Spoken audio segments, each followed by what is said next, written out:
Getting settled, if you don't mind turning to Matthew chapter 8. Matthew chapter 8. It's good to see you. Is anybody going to watch Super Bowl tonight? Does anybody not care? I'm about halfway. It's kind of like one of those. I know anybody dressed in orange and stuff, they don't care. The diehards. Well, I'm glad you're here. Not many normal announcements. Abnormal announcements, put it that way. We have most normal announcements. Just a welcome to you. I'm glad that you're with us today as we celebrate communion together and enjoy a cold, brisk winter morning. How many of y'all are ready for summer? All right, awesome. That's good. Well, I want to turn your attention to Matthew chapter 8 this morning, as we've kind of been preaching through Jesus' life, and particularly through the book of Matthew. We've kind of digressed and gone to a couple of other places, but I want to pick up this morning in Matthew chapter 8. The main point today is to celebrate communion together and remember what he's done for us. And, you know, I just always enjoy that as part of our time. But I wanted to preach a message today with you called First. First. And we just played a game in the back where folks shot a basketball at a goal and they tried to make it. And that's the point, is to try to make it when you have a goal, right? The problem is if we have no goal, we don't ever make it. And so we kind of learned that today. And I want to talk about what's first in our lives. And Jesus has an interesting encounter with a couple of people. We read last week about how he was at dusk. It's one of my favorite passages where as the sun was going down, it says, people crowded around the house and they began to be healed by Jesus. He cast out demons. He cured diseases. And he treated them all the same. Demon or disease, he rebuked it and said, I just don't like you, and did away with it all. And so all these people were coming to this house to be healed of their afflictions and of even being demonized and persecuted by the enemy. And all these things drew a crowd. The sermons, the miracles, the healing, the crowds began to swell and to grow. And so there was just a euphoria and excitement around Jesus. And I'll tell you what, I love healing. I love it when I get well. Y'all ever been sick for a little bit and then get well? There are folks that have been sick for a long time that got well with Jesus. Peter's mother-in-law was just sick for a day, it seems like, and she was made well that day and got up and started serving them. I think she was glad she got well. We love healing. I love that. I love deliverance. I love it when folks who've been going through addictions get well and get over it and get free. And I love revival meetings. If you've ever been where God has begun to move and people are coming and it just seems like it's like cutting through hot butter. It's just like things are easy and God's Spirit is moving and people's lives are being changed and the crowds begin to grow. We call it momentum in leadership, where momentum is just like you're driving downhill and things pick up. And Jesus had this going. He had it going in ministry, man. You start doing some healing, you can get some things going. And the crowds were growing, and so there were people that came up to him that said, man, I really want to be a part of this full time. I mean, I want to be a part. And this is what we run into today. In chapter 8, verse 18, it says, when Jesus saw great multitudes about him, he gave a command to depart to the other side. He did the opposite of what we did. He was trying to get away from the crowd. We love the crowd. That's what makes Jesus different, right? And then in verse 19, there was a certain scribe that came to him. Now remember, scribes were people that weren't always real favorable to Jesus, but this scribe really loved what he saw and what he was experiencing. A certain scribe came and said to him, Teacher, I will follow you wherever you go. And Jesus said to him, Foxes have holes and birds of the air have nests, but the Son of Man has nowhere to lay his head.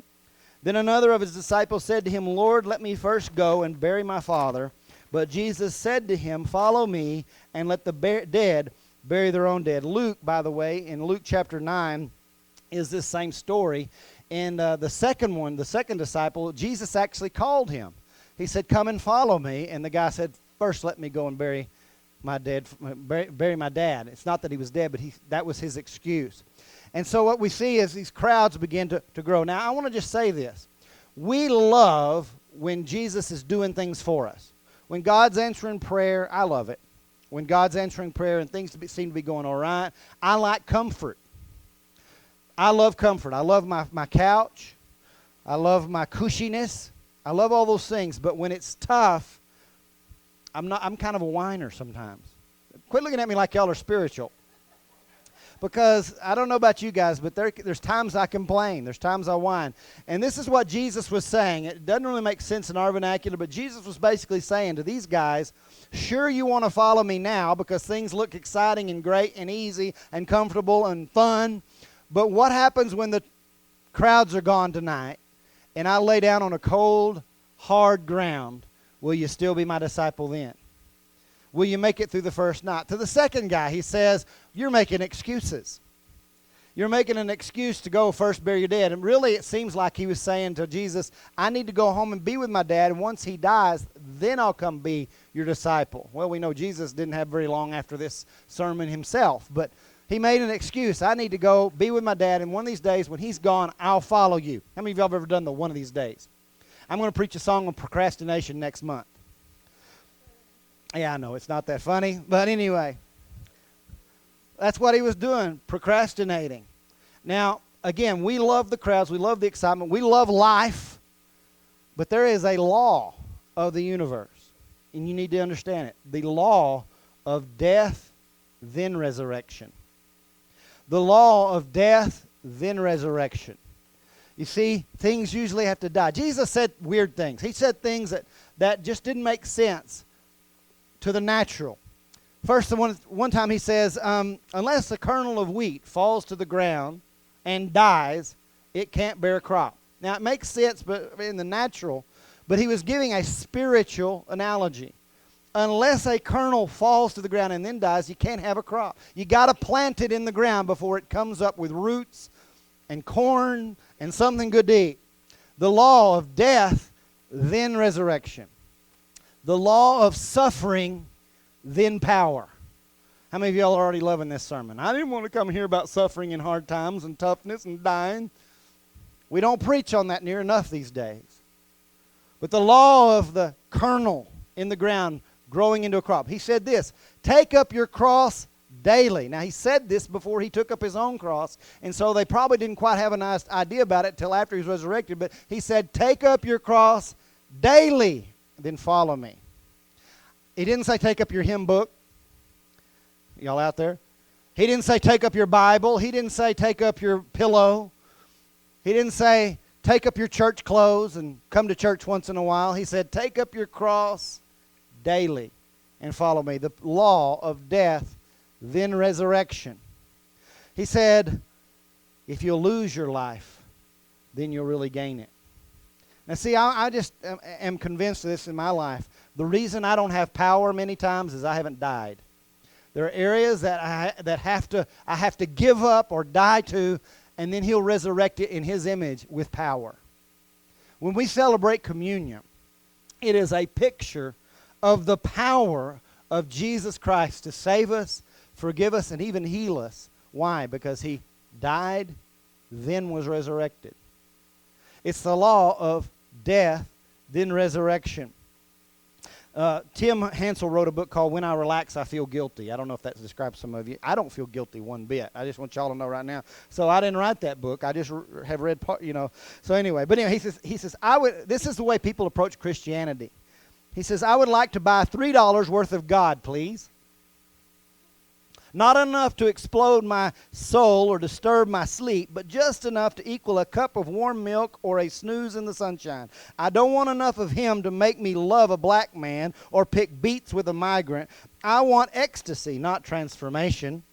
I want the warmth of the womb, not a new birth. I want a pound of the eternal in a paper sack. I would like to buy $3 worth of God, please. And this is why there's no power in the church.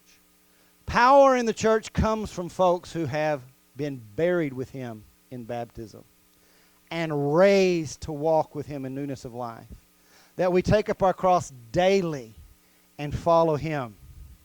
There is the law, and this is where we're at today. It's the law of the first. The law of the first. We have the law of resurrection after death, but there's the law of the first, which is the main point of this little passage that we read today. It's the law of priority, the law of non-negotiable. You have a non-negotiable. Now see, I played a weird game this morning, and again, we put a basketball goal on the wall, and what I did is I was acting silly. I just started throwing the ball around. Just throwing it around. And I asked, how many of you think I have a chance of making that? 0. But there is something that happens when I take the ball, and if the goal was there, if I was to step up to the free throw line, look at the goal, and begin to shoot. I don't care how bad a shot you are. You do that several times, and sooner or later, you might make one. If I gave you 365 shots at a free throw, how many of y'all think y'all could make one? All right. It's the law of focus, the law of priority, the law of first. First, my attention. First, my focus. You're never going to get there by just throwing things up. Now, this is what I think happens with our lives. It's the law of just kind of throwing some prayers in the air, of the law of singing some songs in the air, but there's no focus or priority in our life. Hence, no power. No true power for transformation. See, I want to ask this morning, do you have devotion or emotion? Well, I feel so good when I get through with church. I'm glad you feel good. It's better than feeling bad. I have been to church when I felt bad. Have y'all? Felt worse when I went than when I... So I don't want that for you. That's not what we're saying. Man, I just want you to feel bad. And I hope today that when you leave here today, that even though I'm giving a heavy dose of truth, that you know that it's not a condemnation. I'm trying to help you understand that true power is going to come not from emotion, but from devotion. And devotion is a lot deeper than emotion. I was a newlywed once. Aren't y'all glad once? Married my best friend, married my childhood sweetheart, and we're still married. But I guarantee you, there are some days when the warm fuzzies are there, and there are other days when we're married.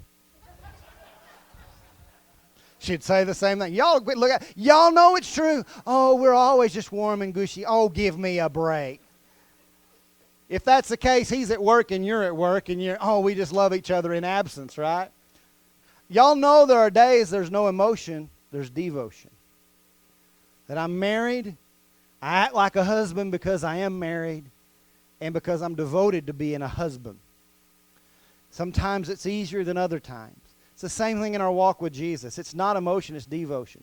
So it's the law of first. And this is what this man said to Jesus. First, let me. How often do we do that? I'll pray, but first let me. I'll read the Bible, but first let me. I'll give, but first let me. I got news for you. You'll never get to second. You know what I mean? There's the first, then there's... How many of y'all have ever... First I'm going to, and then you never... Oh, man, maybe tomorrow. Ever been there? Is it just the preacher? That I've made an excuse, and then I never got there. First. It's the law of first. And I'm telling you, it's in the Scripture. What we put first and what we prioritize is what we focus on, and it's the goal we hit every time. Let me ask you this. What about the first of your morning? How's it spent? Do you give him the first of your morning, the first of your day? Some of y'all look really pretty when you go to work. You look really nice when you get to the job. But did you spend that time with him? Did you give him the first of your morning? What about the first of the week? Is Sunday still negotiable? I mean, y'all are looking at me like, I'm not trying to preach hard. I'm just I love you. I'm not mad at anybody. How many of y'all know truth hurts sometimes? Is church still negotiable, or is the first of the week his first? Because if it's negotiable, you'll get negotiated out of it. The devil will do everything he can to negotiate with you. He loves negotiation. You know the devil's a lawyer? He's a good lawyer too. And he usually has us dead to rights when he lawyers up against us. So there are things we have to have settled. The law of first. Sunday's his day. It's the first of the week. I'm setting my attention on the Lord. The first of my morning is set on him, to look to him as a priority. Let me ask you this. Are you driven today by plans or by circumstances? What is governing your life? The circumstances of your life or the plans of your life? Finish these if you would you? If you don't plan, you plan to fail. You fail to plan, you have planned to fail. And this is what we talk about when we talk about devotion. It's a non-negotiable. When I wake up in the morning, it's the first thing. We must pray. We must be with him. It's the same thing with our week, to set our attention towards Him. Plans or circumstances. There was a general in the Civil War. His name was General William Nelson.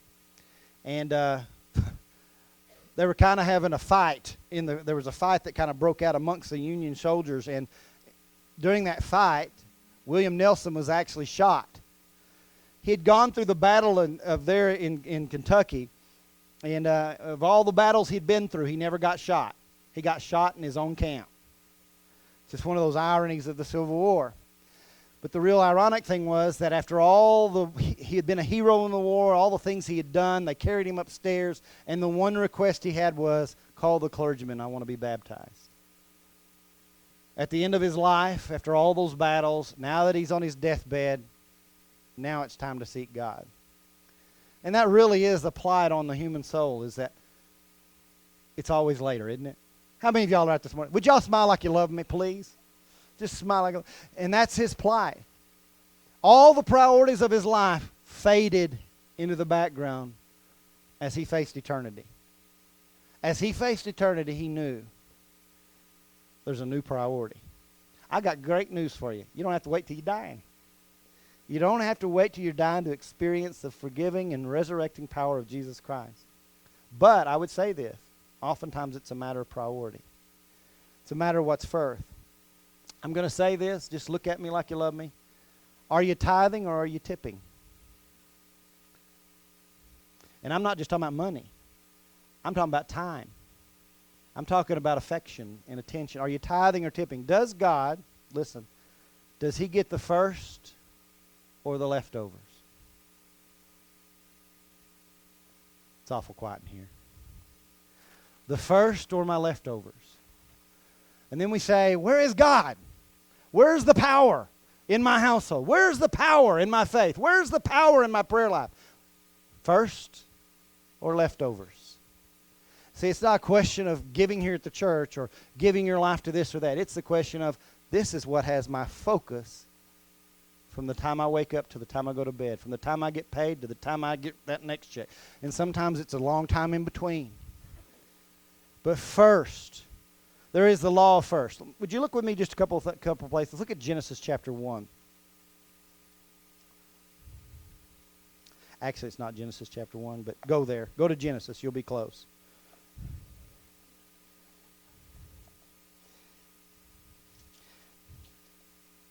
I want you to go down to chapter 4, verse 1.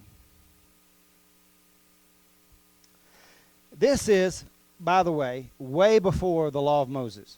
A lot of people like to talk about the law of Moses as the law that Jesus kind of did away with on the cross. But I want you to understand this is way before the law of Moses was given on Mount Sinai. This was the first family, and we're not talking about the president. The first family.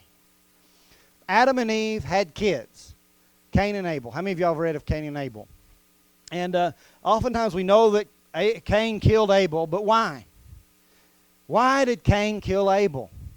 It's because he knew something was missing in his relationship with God that Abel had, and it made him jealous. It made him angry that he didn't have Abel's favor.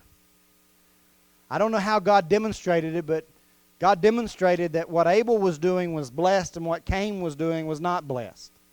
And we read this story. I'm just going to read a few verses. Chapter 4, verse 1. Adam knew Eve, his wife, and she conceived and bore Cain and said, I have acquired a man from the Lord. Then she bore again, this time his brother Abel. Now Abel was a keeper of the sheep, but Cain was a tiller of the ground. And in the process of time, it came to pass that Cain brought an offering to the fruit of the ground to the Lord. Now, how many of y'all think that's cool? That's a good church guy. He's bringing an offering. Now check what happens next. Abel also brought just an offering. What's it say? He brought the firstborn of his flock and the leftovers. How many of y'all are out there? Y'all are quiet. He brought the fat. Now to us, fat's bad. No, fat's good. I love it. That's why I have so much of it, right? But the fat of the ground was the best parts. That's a way of saying in their vernacular, the best parts. And the Lord respected Abel and his offering, But he did not respect Cain and his offering, and Cain was very angry, and his countenance fell. So the Lord said to Cain, why are you angry, and why has your countenance fallen? If you do well, will you not be accepted? And if you do not well, sin lies at your door, and its desire is for you, but you should rule over it. Stop. I don't know how God demonstrated it, but he's talking to Cain and Abel. Both of them brought an offering, but one of them brought it with a heart of priority. His first, his best, what God required. Cain, now see, most of us think, well, I gave something. That was Cain. I gave something. But God knew it was the leftovers. Are y'all out there? And I don't know how he let him know, but he told Cain, I don't respect that offering. I don't respect leftovers. See, it's what we put first is what we respect. Now, that law is continued, Exodus chapter 22. Now, this is, if you'll go there, Exodus chapter 22. And again, I want you to know this morning, I'm not just talking about money. I'm not just talking about giving money to the church. I'm talking about our life focus. Our life focus. Our time. Our affection. Chapter 22, verses 29 and 30. It's the law of the firstborn. Chapter 22, verse 29. You shall not delay to offer the first of your ripe produce and your juices. The firstborn of your sons you shall give to me. Likewise you shall do with your oxen and your sheep. It shall be with his mother 7 days. On the 8th day you will give it to me. I'm not going to go into all the laws, but their firstborn was supposed to be offered to the Lord. Now I want you to put yourself in the position of a young shepherd who is starting out his crops, or out his flocks. And the first one he gets, the first little lamb he gets, he sacrifices and kills. Now put yourself in that position. We may not get another one. Did you hear this thought going through your mind? That might be the only one this ewe lamb has. But we have to kill it? That's the way it went. With their firstborn, they had sacrifices that they would give for their sons. You know what God was trying to do? It's not that God said, I need a lamb to die. It's not that he said, I need your sons to die. He was trying to get it through the hearts of the people that the first belongs to me.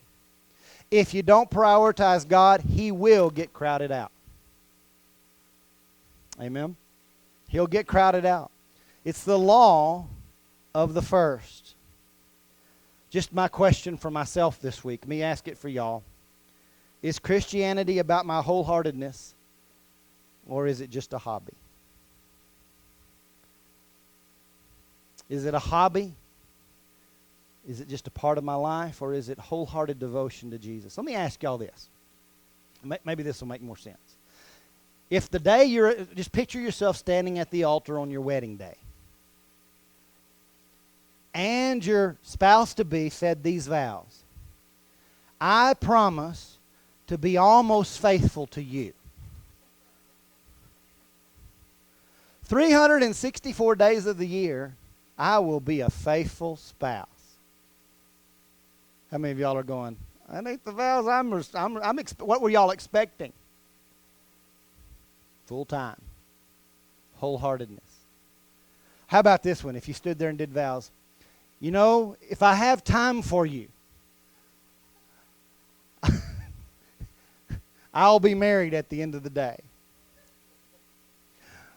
If I have something left over after I shop at Dillard's, I'll share with you my spouse. How many of y'all know that's just not going to be a marriage that works? How many of you know that we're in a marriage relationship with Jesus? And it is a matter of our hearts. Our time, our treasure, our attention. Is he first? Because if it's still negotiable this morning, he will get crowded out. It always happens. There was an accident that took place for a couple in Ontario, in Canada. Maybe you've read it on Facebook. I don't know. The thing about these sermon illustrations I find out, most of y'all have read them on Facebook before I get to them.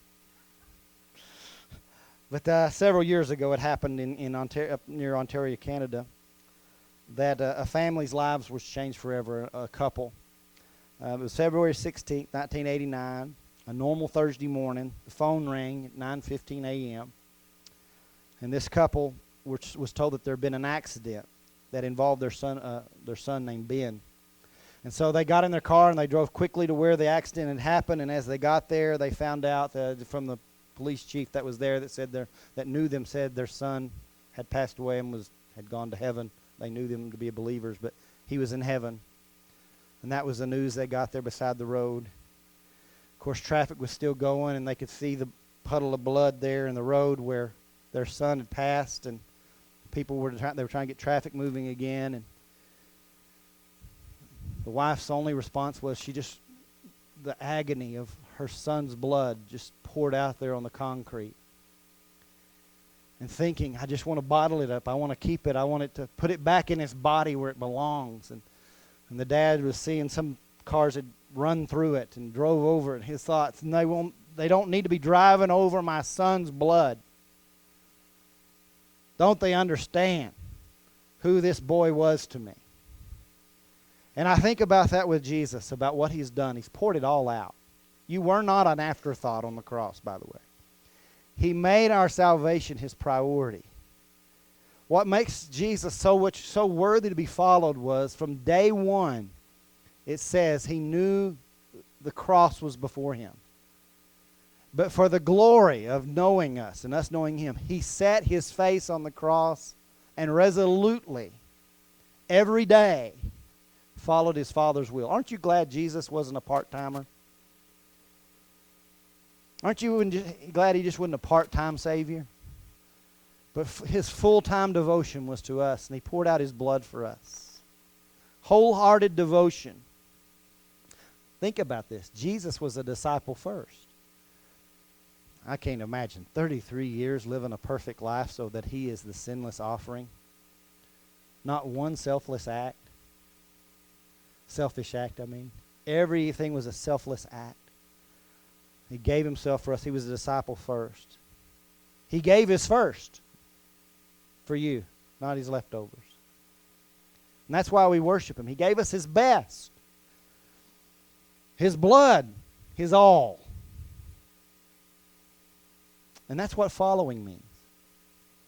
I know we love our soldiers. They give their life for their country. Today we give our lives in the things we do for our Savior. The first parts of our day, the first parts of our week, the first parts of what we've earned. Don't y'all love that? We've earned a living. No, he allowed you to make a check. He made you healthy. He gave you the job. He gave you the family. He gave you the place. How dare we say we earned it? He's been good to us. I could have been born in Africa. I could have been born in a poor South American place where it's a lot harder to make that living. But we've been born here. He's been good to us. He gave his all. What does he call for us? Our first. This morning I just want you to watch a video with me as we kind of get ready here for communion today. I want you to think about all that he has done for us. Now, I know this. Listen, before we finish, I am bordering on some of you thinking I'm being legalistic. Because I preach grace and I believe in grace. But listen, there are things that I can do that point me to the goal, that help me make shot after shot. Or I can just go through my life throwing the ball around. I can put my focus on Jesus and grow, or I can just haphazardly make it through life. But it's a question of first today. This is an older song, but it speaks so much to me about his blood that was shed for us. We're going to do communion, partake of communion here in just a few minutes. And it is a celebration